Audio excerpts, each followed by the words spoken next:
This is Art Talk with April, an artist podcast where we meet artists from all around the southeastern states and around the world. Thanks for joining us. Let's get started. Hi everyone, welcome to Art Talk with April. Today we have Holli Conger from, are you in South Carolina? North Carolina. North Carolina. Mm-hmm. She's an artist, illustrator, creator. You do all the things, right? I do all the things, yes. So I was just telling Holli about how I came across her originally in the mid 2000s when she wrote a blog post about like how to become an illustrator or how to become a full-time at-home illustrator or something like that. I don't even remember what the title was, but yeah, it was so inspiring to me because at the time I had this awful graphic design job that was just so terrible. And it was like, I don't know, it was like a little bit of sunshine on the internet that was like, you know what, you don't have to do that. So I just really appreciate that. And wanted to share that with everybody that I had come across you that in that way, now we're like, what, I don't know, 20, 30 years later talking on Zoom, which is so cool to me. Yeah. But anyway, how did you get started as a creative person? Were you creative as a little kid or, get into a class, or how did that come about? I always loved to draw. I loved art. I loved making little things. My parents were really supportive. My dad he worked for an architectural engineering firm, several actually, but he was around graphic designers. So he knew that it was a job. He knew that art was a job. I hate it when I hear people say my parents don't understand that art's not a job, but I was lucky that he knew it was a job. My mom knew it was a job. She has always been crafty, sewing, things like that. So I've always drawn. I've always, made things. There's no point in my life where I'm like, I'm going to be an artist. That was just kind of what I just always thought that I would be. And it wasn't until career day in 8th grade where we had a guy come, and he was like the father of a student. And he came, he was a graphic designer at an ad agency, and he brought a toothpaste ad for like Colgate or something that they had done. And he brought the and I can't even remember the name of it, but where you have the CMYK on transparent film, and you can fold it all down where it becomes like the actual image, and then you can separate. And I was like, it was magic. Like I had never seen that before. So I knew 8th grade. That's why I was gonna be a graphic designer. Oh, that's so cool. And so I really didn't think much about it. I took art. I think we could only have 2 years of art in high school. So I did that. My very first job, I worked at a Hallmark store. So I was surrounded by illustration and, great illustration and things that were designed and typography and things like that. And I was aware of like, this is what I want to do. So I'm kind of immersing myself in it. And then I went to college. I went to it was a private college in Franklin, Tennessee called O'Moore College of Design. And they only focused on graphic design, fashion design, interior design. That was the only degrees they had. Wow. So it was like this historic, for anyone who knows what Franklin, Tennessee is, it's this very historic, so everything was such like picturesque, and basically the college was kind of on this woman's property she was a famous designer and things like that. But so I went there all 4 years. I was a little different, and this is why I tell people, because I have done some consulting and things in the past. But when you're in school and you're getting your design degree, art degree, whatever, all you're going to show in your portfolio 4 years from now is going to be the same projects that you're competing with all your classmates with. So we had in our school, it was like the professors, each year they had the same projects. So it's like when I'm going out of school and I'm interviewing at an ad agency, they've seen this whole, ad campaign, for the last 5 years from students who've come through there. So I was very aware of that. And we had a very, very small class of the designers that I was with. I think when we graduated, there were maybe 6 of us total. So, when we were trying to, obviously compete for the same job. Yeah. And that's how it goes. So I had made a point in school that I was going to make up my own projects. Like, I need this logo design for this whole letterhead packaging and branding. I'm just going to make up something instead of put this assignment that I did in my portfolio, because it's going to look different than everyone else's. And I also freelanced while I was in school. I think when I got married, because I got married when I was in school, I think I quit the retail and then I kind of went freelance totally. And so I had, built up a portfolio that way and a client list kind of before anyone else in my class was even thinking about that. So I think I did have an advantage. And then I got out of school and I got like a design job at a publisher that I could not believe how much money they were going to pay me. So that was really good. And because we had actually, when my husband and I got married, we had no money and I was still in school and he was working. So we lived in a old potato barn that was at the back of my grandparents' house on their farm. And it was converted years ago, but it was still like we literally lived in a barn. So yeah. So I did have like a lot of power issues. So me trying to do design work on my computer and, and having to, and it wasn't where I didn't have a laptop. There's no way I could afford a laptop, but I had a Mac and, and the huge monitor and then the desktop. And like, I was like, I'm going to have to lug this thing to my mom's house and use her internet. It was crazy. It was crazy, but it was a fun time. But back to, I got a job right out of school at a publisher in Nashville, Tennessee. That's where I'm originally from. And I worked there for 5 years as I was hired as an internet graphic designer, which was just website stuff. But I kind of worked my way into getting some print work. And then we started kind of doing ads and things like that. And then I freelanced within that company for some things. They had a cap on how much you could make freelance while working for the company, which was kind of odd. But anyway, so I did that. So I was able to do web design and print design. And I liked that I could mix it up, because if I do one thing for too long, I kind of get burnt out on it. And there was something about coming out of school and being able to have something professionally printed. And so that was kind of neat to be able to start doing that. And then I did some just outside freelance kind of off and on throughout that job.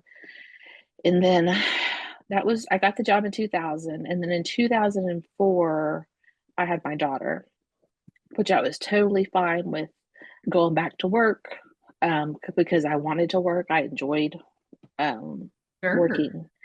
And then when I was on maternity leave, I was like, oh no, I'm going to have to go back. And I was like, I didn't feel like my freelance business was built up enough as a full-time job, because my thing was like, I want to replace my salary. I don't want to take a cut. And part of that was trying to prove to myself that I could do this. So I had a really great boss, and he had young kids, and I think I broke down in his office one day and was like, I just, it pains me to be here, all day, every day and stuff. So they were great. They got me a laptop. I was able to work. I think I worked from home 2 or 3 days a week. Wow. At a time where that was totally unheard of. Like, I had to log in. They That's were great. amazing. And so I was able to, and I guess that kind of allowed me to see, oh, I can work with a Mm. child, or a newborn at the time. I can work, I can do this. I'm going ahead and learning how to manage my time. And Yeah. I did very well, because it was like, 7:30 to 4:30. I couldn't work after hours, Yeah. because nobody's there and things like that. So I was able to really get a schedule and pattern down with that kind of job. Yeah. And so I had decided that, you know, I want I want to stay home, but I want a career still. So if I continued on, so if I full time did graphic design, I'm gonna have to probably meet with clients and talk on the Oh. phone. And I was like, that's gonna be hard with a little kid. And Mm. so, and of course, being a huge introvert, that was gonna be hard for me to have to Yeah. deal with as well. So I decided, what if I became an illustrator? I had done some illustration work for my full time job with some ads and little things like Yeah. that. Uh, so I had gotten the artist market book, Mm. where, and I guess they still have those, but I don't even know. it was, for anybody who doesn't know what it is. It was, and I had known about this book because my mom had all, when growing up, she always had the writer's market book, because she Oh would yeah. write little things and stuff like that, and submit them. And so I was familiar with it, and it was like, I think it was the children's illustration one. There was a graphic design one, but I think it was a children's illustration one. And so I just started reading it, and it had a whole list of advice on how to get illustration work. And there's also, the big deal was all the publishers that you could send your work to, and it said what they were interested in looking at, and here's the contact and things like that. So you would like do a postcard mailer to them. And so I kind of started working up a portfolio, but I knew from the get-go that if I didn't go ahead and get myself out there as an illustrator, I never would, because Yeah. I would never think my work was good enough. Yeah. And I kind of perfected it along the way in order to go ahead and get out there. And Yeah. so, like, when I first started out, my style was so like weird. And like, I did these things that, like, I had these really big eyeballs and then little face. And I look at it now and I'm like, who on earth would hire me to draw that? They look Oh, that's awful. awesome. So I had decided that, okay, I'm gonna give myself a year, Yeah. and then once my daughter's one, I'm gonna quit my job. Yeah. But I'm giving myself a year. So I decided that I was gonna start blogging it, because I needed to have accountability. Yeah. Absolutely. So, and if people were kind of reading stuff, like, I was like, well, I don't want to be a failure in front of all these people I don't know. Yeah. That's the most pressure. I don't want to look like a fool in front of people I don't know. Yeah. So I had done, I think it was a monthly kind of check-in thing, and I was part of some online kind of design. I don't know if it was kind of a forum in a way, I think. Yeah. And so they had come up with some website where it was like kind of a resource for graphic designers and things I like gotcha. that. And Yeah. so I had just approached them and said, hey, would you be interested in this? Like, my blog post is a monthly article if you were interested in Yeah. doing this. And they said, oh, yeah, sure. So they published it as well on Oh. their website. And so I started drawing. I started, researching companies to make sure, everything fit. I had website. Of course, there wasn't social media then. I think it was just really kind of postcard stuff. And I got into like maybe like an illustrator critique group, Yeah. and then other like online forums. I think the How magazine, I think they Oh, had yeah. something. And so things like that, and just kind of seeing what other people were doing. And my daughter was born in April of 2004. And I believe in February, I had done little bitty things here and there. I tried to work in our illustration work and design work I was already doing. Yeah. But I think in March of 2000, no, February, March of 2005, Better Homes and Gardens had contacted me. Wow. And they were doing this special magazine about kids' parties. And it kind of reminds me later that it reminded me of that Martha Stewart magazine she used to have that were like kids stuff. So it was this type of, you know, special edition that they were doing for kids' parties and stuff. And they had wanted me to illustrate. So big old eyes looking back on it, I'm like, this is awful.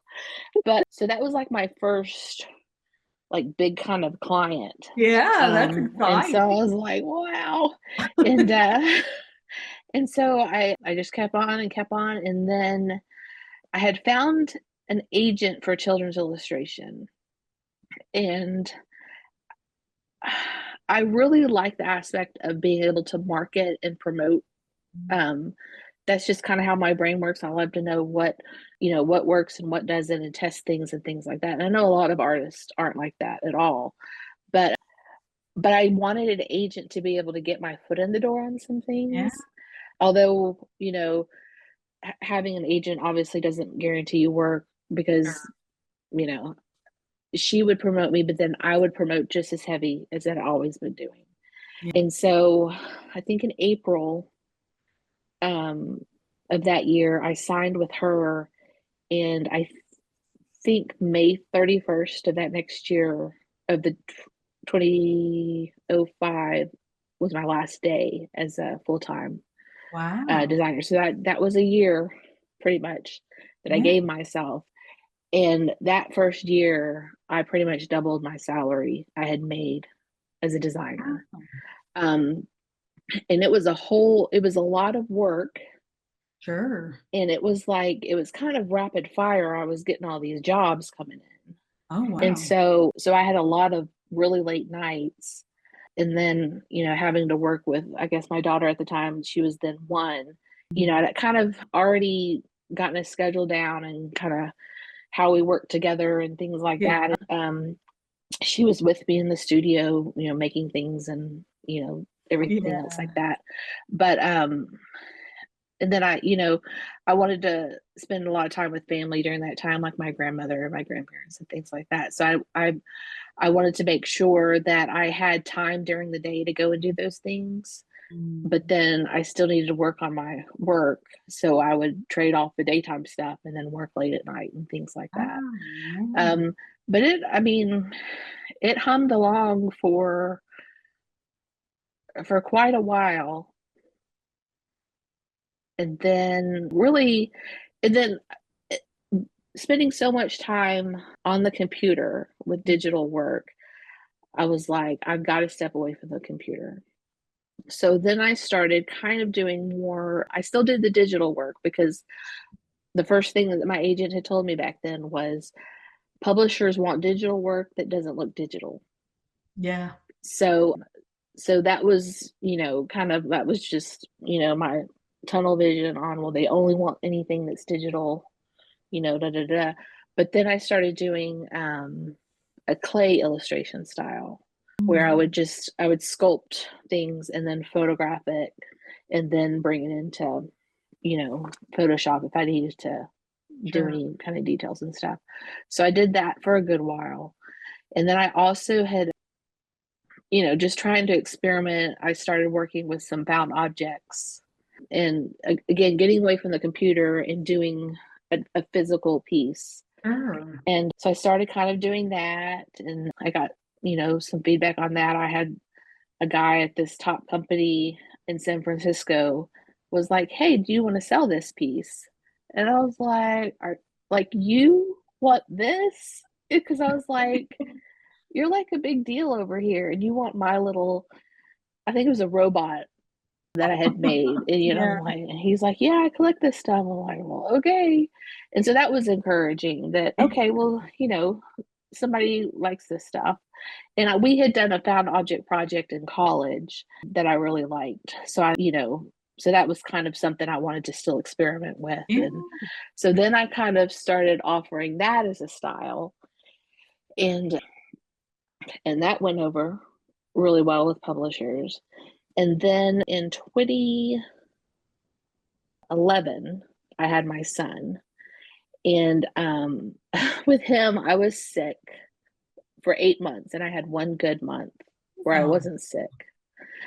And so it was really hard for me to be to be outside of just sitting in front of my computer. It was hard physically for me to be in my studio and working and building and da-da-da-da-da. And so I'm like, I can't do this, but I have to do it. I have all these projects.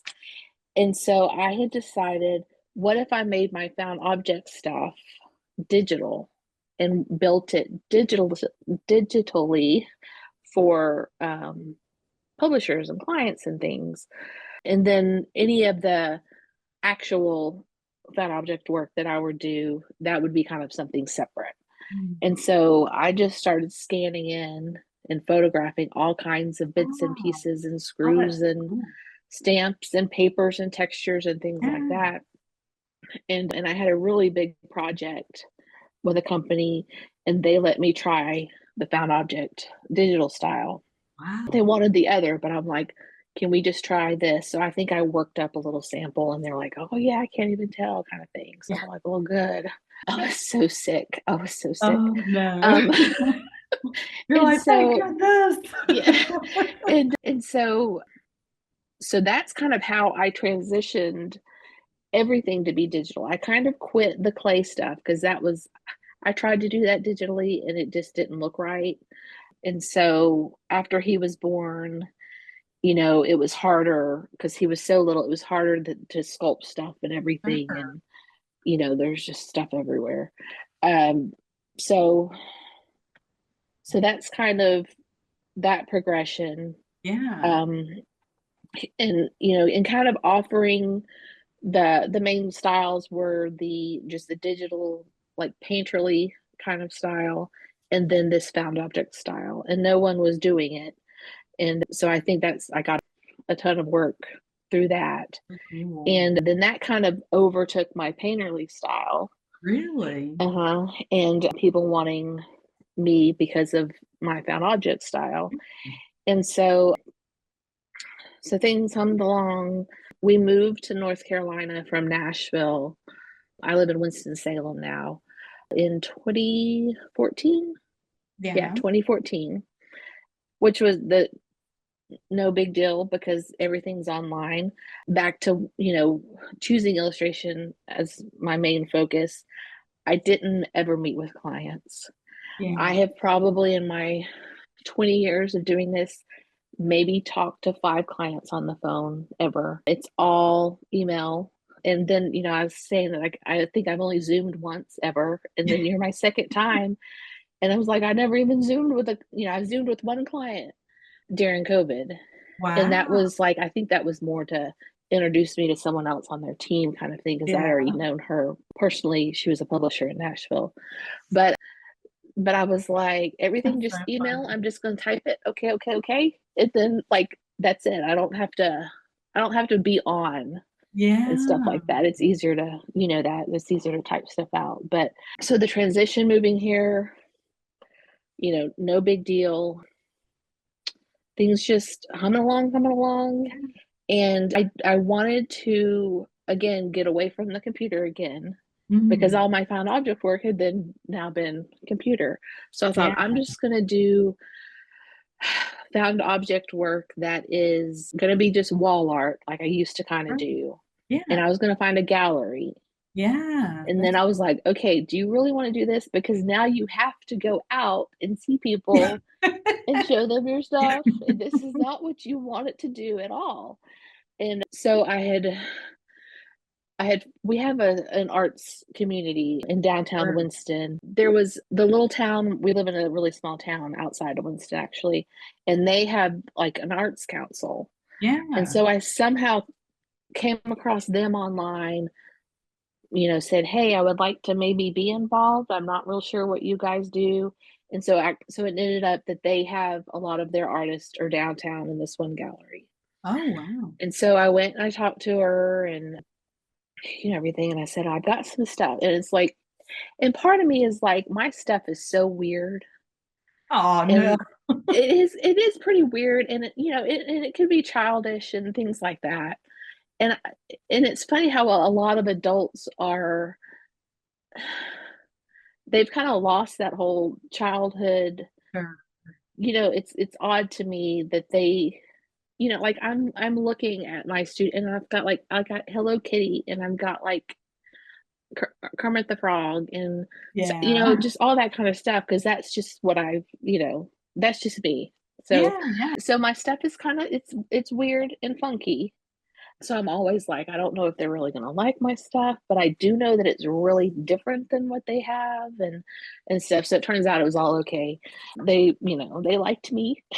And so I started showing my work there. And again, I didn't know how to get myself out there as a gallery type artist or something like that. The same with illustration stuff. I had to figure it out on my own. And there's no, and that's why I think I did that blog also back then, was to kind of document and help other people, Yeah. try this, because there wasn't like a manual or how Sure. to really do this. And so I was kind of doing that again with my gallery work, and trying to find, how do you get into a gallery? How do you get into an art show? And so It's I a just whole figured it nother out. world. Yeah. Yeah. And so then I had a little corner at this gallery that I put some things in. And then I kind of looked for art shows that were kind of around, Yeah. I guess mainly in North Carolina, because I like driving day trips and stuff. So it doesn't matter if I have to drive like 2.5 hours to drop something Yeah. off. And so it was like, okay, you submit art to these art galleries and these shows. And I was like, oh, wow, this is neat. Okay, so, it's a juried show. You submit your art, and they'll let you know if they want it, stuff like that. So I started getting in some shows around North Carolina. And there's another gallery here downtown that they do juried shows regularly. So I submitted stuff to that, um, and then I was selling work everywhere. And I was like, okay, so people like this kind of stuff. Yeah. And so, one of the things, I love vintage stuff. And Yeah. I loved vintage stuff before even loving vintage stuff was a thing. Yeah. So I already like collect little bits and pieces, and I don't like waste.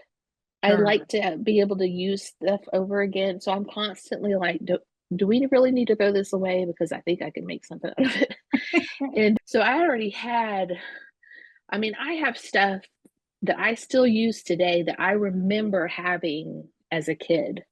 Wow. Like if I had a pack of beads Yeah. or something, I was like, I remember I had that because I was making this when I was like in middle school or something like that. Um, so I I like, antique stores, thrift stores. It's the thrill of the hunt for whatever you Yeah. can find for the cheapest you can find. So that kind of, as I kept making more of this found object work, I was able to go out and shop more and do these Yeah. kind of things that I love. And so, that kind of blew up while I was still doing illustration stuff. Yeah. And I had started, I can't remember, I think it was 2019. I had asked if I could do a solo show at this gallery that was just all like birds, found object birds. And they're like, yeah, sure. And so that was in April of 2019, I believe. And I think I sold everything but one or two Holy pieces. cow. That's awesome. And yeah, and so I was like, well, okay. And so then I was like, what if I made this an annual thing? Yeah. So, kind of towards the end of 2019, I was getting a little burned out on illustration work. I had this project, and it was an overseas project that was just, it was burning me out so bad because No. the language barrier was kind of Sure. hard. Yeah. And I do a really bad job of saying no. And Yeah. then I get to the point where, oh, I should have said no like 5 emails ago. Yeah. And so Yeah. I'm always bad about coming in late to my agent, and I'd be like, hey, yeah, they're saying this, and do you mind stepping in? And she'll step in. She's like, taken care of. you don't need to do that, or something like that, or they're going to pay you more money for it. And I was like, okay. But I had gotten so burnt out on this, and a lot of it was my fault because I didn't get her involved in time. Yeah. But they were, I think, confused on at what point you quit giving revisions. Like, oh, you drew this took you hours to draw. Well, let's take him out and put something else here that we didn't approve your Wow. sketches on. So it was something like that. And I knew that there was a language barrier, and probably publishing over there is much different than over here. And it was character based, so they had already had these characters. So it wasn't like I could turn them into something else. They had to look this certain way in my style, but still. And so I just got so burned out. Oh man. And then COVID happened. Yeah. And it was like nobody's hiring anybody for anything. And I guess I could have been like, oh no. But I was like, there's not work. I'm not going to stress over it. I can't make somebody hire me during this time. And so I still worked on some portfolio stuff. I had my gallery work still too, but of course, that was closed down. So, and I think that year of COVID, actually, I had already decided even before COVID hit that I was going to take a year off of social media, because that was kind of eating my lunch too, because that constant, I gotta post something. I gotta, that whole mindset that I have luckily have gotten out of, oh no, I only have this many likes, everybody must hate it, that kind of thing. And so I totally quit. So I wasn't looking at it and, constantly, judging myself against their work and things like that. And I think that really helped for that year. And so I knew that I was going to do another bird show, but of course the gallery was closed. So how was I going to do this? I've got birds. So what do I do? And so I was talking to the gallery manager, and I was like, okay, I can delay it. I can do it all online. What do you want? What do we want? She's like, nope, we're having it. We're having it. So I think it was maybe delayed until May. And so then we had it, and I think I sold almost everything, except one piece. I don't remember exactly, but I was like, I can't believe people are out here buying this stuff. This is amazing. Everybody should be saving. I'm like, everybody should be saving their money right now. Like, don't buy stuff. But it just would surprise me. I'm like, I cannot believe, and of course I was appreciative and stuff, but so, did other shows. I think I did maybe a couple of little illustration jobs here and there, but that allowed me kind of to focus on doing my found object stuff, because again, I was away from the computer. And if I wasn't doing social media anyway, I didn't have to be in front of it. And so I did all that.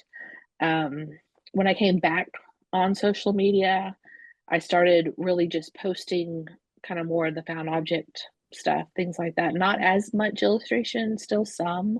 And then that kind of blew up, and I kind of started getting a bunch of followers from it.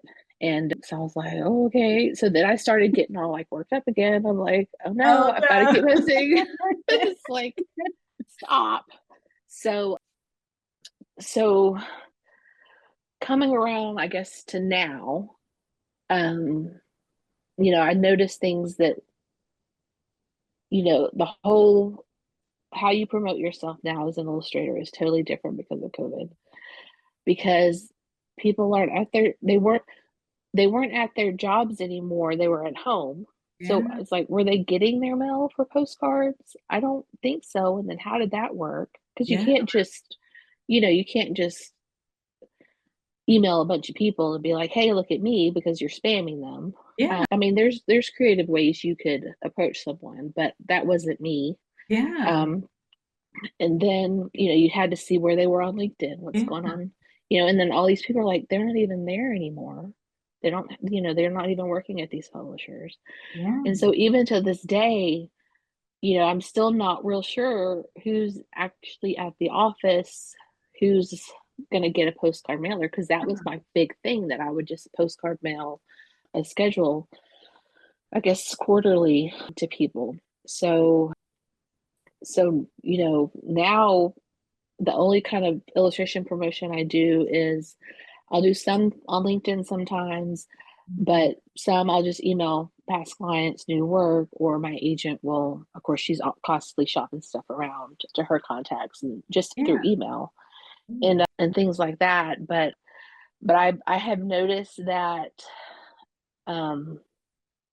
Instagram, people that follow me on Instagram don't care anything about my illustration work.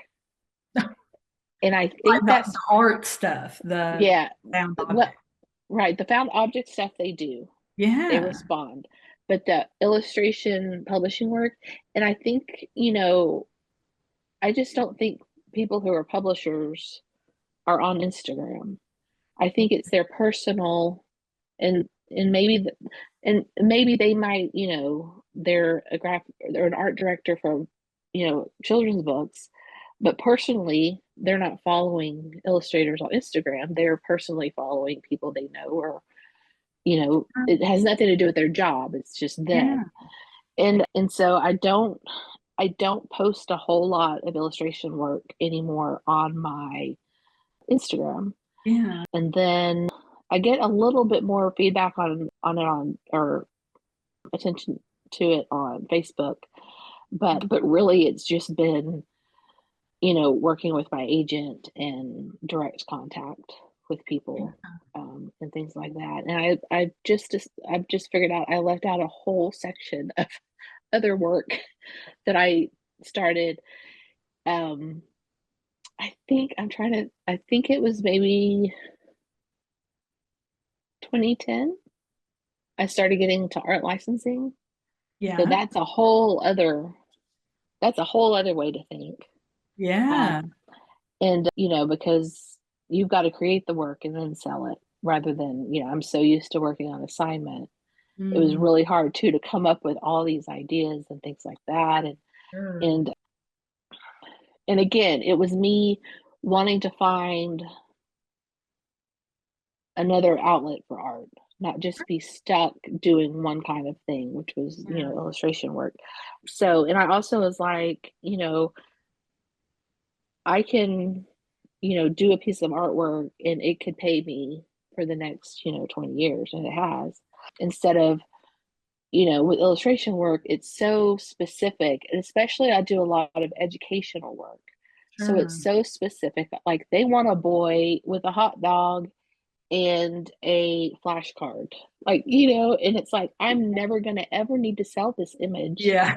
I'm never going to, I'm fine with, right. And I'm fine with a work for hire agreement for something like that, because it's so like, I would never use that. And most children's work is a work for hire. That's just the way it is. A lot of people want to fight it and stuff. I'm like, well, you're not going to get any jobs. You just have to decide if you want to make money off your artwork. Check out part 2 with Holli Conger next Tuesday. Thank you for listening to Art Talk with April. New episodes are out every Tuesday at 6 p.m.